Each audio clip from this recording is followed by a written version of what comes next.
Hey coaches, welcome back to another Coaches Weekly joined by men's head coach Brad Callahan. I'm Reagan Espinoza with sports information at CUC. Let's recap from this past weekend.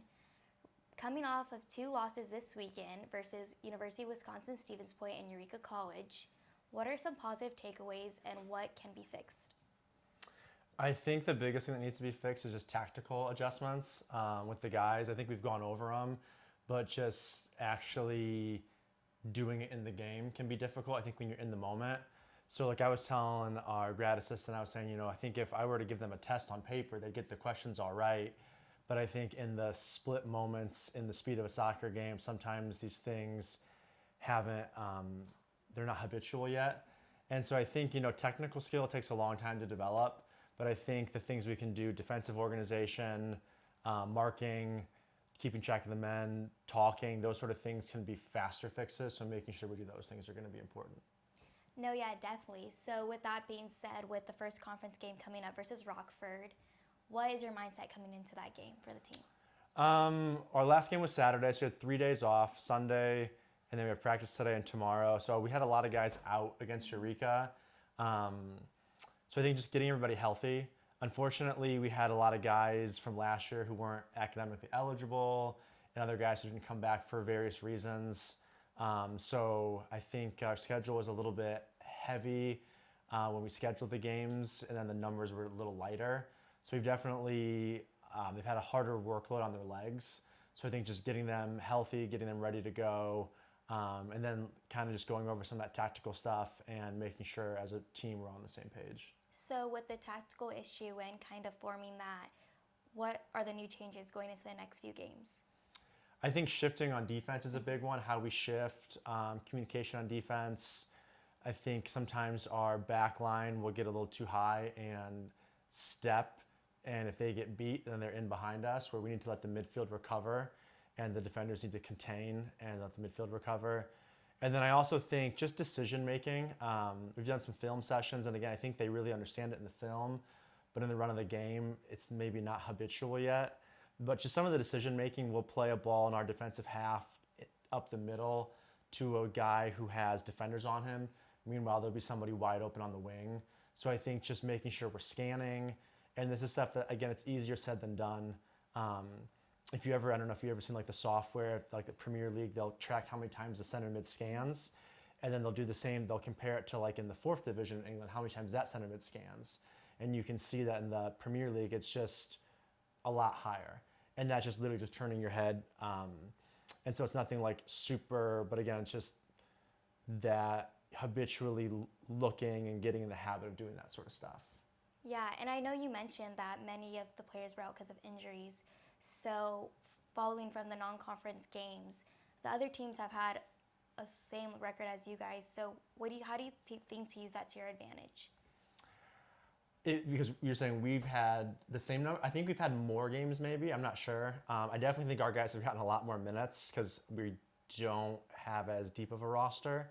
And just I know comparing our schedule this year to last year, we had 1 extra scrimmage and 2 extra pre-conference games.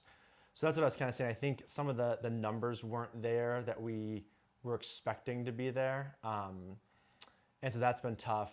But yeah, I think the guys just, possessing the ball is going to be key. I think making smart decisions. I think the games have been up and down the field a lot. And for example, I think when, let's say like a wing mid takes somebody on one-on-one, if they lose it and they get beat, then everybody's sprinting back.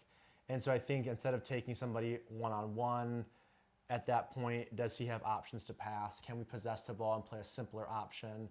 Can the guys off the ball move a little bit more because they're going to end up moving a lot more if they have to track back on defense? So I would say more possession. And then I think the guys just also have to have a tough mindset of just liking seeing themselves in a tougher way and just kind of being like, hey, we're tougher than everybody else, and we really take pride in that. Yeah, so leading back into the Rodford game, so what do you see yourself doing and portraying on that field? Like, what do you think their weaknesses are, and how are you guys going to use that as in your advantage? I think just really identifying the space. If they're playing a high line, can we make the smart decisions and adapt and play in behind? If they're sitting back, can we start further back and then check into the space and receive the ball there. So I think just really reading the game real time and adapting. I think sometimes players will be too focused on a system. And I think, if you ever listen to higher level coaches, or I think it's all just sort of more for the commentators, the systems. And I think, if you're playing a 4-4-2, a 4-3-3, a 3-5-2, you're going to have, those are just kind of general guidelines, and you're going to have to adapt to where the spaces are around you. You're going to have to adapt to how the other team's playing on defense, and you're going to have to keep turning your head and seeing where your teammates are and giving different options. And so I think when I see a team and it's very clear to me what formation they're playing, it means they're not moving and switching a lot, and that's usually not as good of a team. Where if I watch a team play and I go, wow, they're moving in and out and overlapping and checking two, and people getting in behind, and I can't tell if he's a forward or a center mid, and I think those are the better teams. A lot of movement off the ball and just constantly working to get on the ball, working to possess the ball forward. So I would sort of answer your question. I would just say reading the game real time, adapting within it. Yeah, and then with those players that are coming back from off injuries, are they going to be set to go versus Rockford in that game? I hope so. I think everybody should. I know some of the stuff was just very tight legs to the point where they were scared they were going to pull a hamstring. I'll have to check in with athletic training to see on a couple of them, but I hope that most of them will be back. And then lastly, what is your mindset going in to secure a spot for the NCAA tournament? I think at this point with our preseason record, we probably have to win conference, to be honest. So for the NCAA tournament, we probably have to win conference. Which I think our guys, I've seen us, I think sometimes, I don't know if we play at the level of our competition. I don't want to say that. I think that's an overstatement. But I think we can play very good against very good teams, and we can not play as good against teams that aren't as good. And so I think just always playing to the best of our ability and making sure we have that mindset is important against whoever we're playing.